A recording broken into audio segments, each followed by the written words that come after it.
Aslında bu iddia tarihte ilk defa gündeme gelen bir iddia değil. Bunun bir takım geçmişte izlerini de sürebiliyoruz.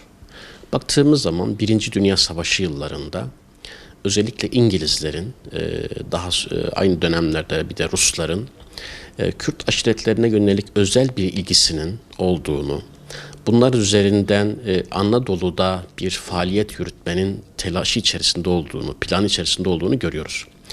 Mesela Birinci Dünya Savaşı sonrasında Mondros Mütarekesi imzalandığı zaman bildiğiniz gibi Fransa ve İngiltere Arap Yarımadası'nı tamamen kontrolleri altına almışlar.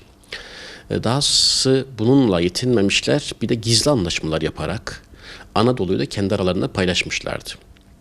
1918 sonrası, Mondros sonrası bununla da yetinmemişler. Diyarbakır'ı, Urfa'yı, Maraş'ı, Antep'i, kısacası Kürtlerin yaşamış olduğu yerleri de işgal bölgesine dahil etmek için büyük bir çaba göstermişlerdir. Bu anlamda aşiretler üzerine çalışmışlardır. Çalışmamış değiller, çalışmışlardır. Bu anlamda bazı aşiret reislerine hediyeler göndermişler, paralar göndermişler. Bunları ikna yoluyla kendi yanlarına çekmeye çalışmışlar.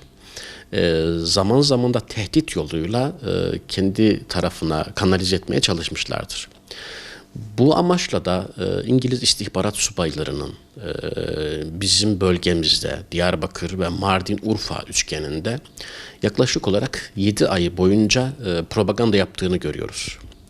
Bunun en somut bilgilerini biz Osmanlı arşiv belgelerinde, Genelkurmay arşiv belgelerinde 1920 yıllarındaki çıkan gazetelerde çok rahat görüyoruz. Mesela Edward Noel 7 ay boyunca Diyarbakır, Mardin, Urfa arasındaki bölgede propaganda yapmıştır. Fakat geçtiği her yerde hayal kırıklığına uğramış. Çünkü görüştüğü aşiretlerin büyük bir kısmı biz Osmanlı bayrağı altında yaşamak istiyoruz. Kanımızın son damlasına kadar, son nefesimize kadar Osmanlı'yla beraberiz diyerek adeta onların tekliflerini, onların vaatlerini geri çevirmişlerdir.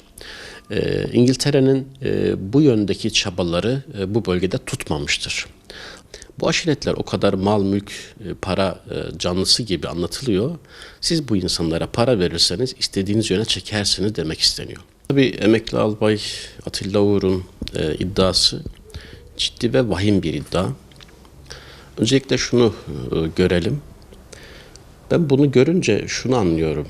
Acaba 15 Temmuz darbe girişimi sonrasında ülkemizde oluşan milli birlik duygusu birilerini rahatsız etmiş olmalı ki bu milli birlik duygusunu ve birlikteliği acaba nasıl parçalarız, bunu nasıl akim bırakırız diye aşiretleri zan altında bırakmak demektir.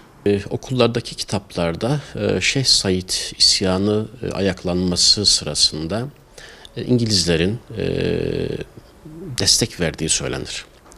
Fakat bu iddiayı destekleyecek, belgelendirecek herhangi bir kayda bugüne kadar ulaşılmış değildir. Ne Genelkurmay Başkanlığı'nın arşivinde, ne Başbakanlık Osmanlı arşivlerinde, dahası ne de bugüne kadar İngiliz istihbarat servislerinin arşivlerinde ve kendi kayıtlarında bunu göremiyoruz. O günün dünyasında muhtemelen iç politikada ayaklanmayı etkin bastırmak için bakın bunlar dışarıdan da destek almışlar tezini tahkim etmek için söylemiş olabilirler. Dolayısıyla kayıtlara baktığımız zaman İngilizler ile Şeyh Said'in ya da mahiyetindeki birliklerin herhangi bir ittifakına ya da herhangi bir silah alımına, herhangi bir para alındığına dair, kaynak alındığına dair bir bilgiye rastlamıyoruz. Tarihi belgeye göre değerlendireceksek belgelerde böyle bir belgeye ulaşamadığımız en azından söylemek durumundayız.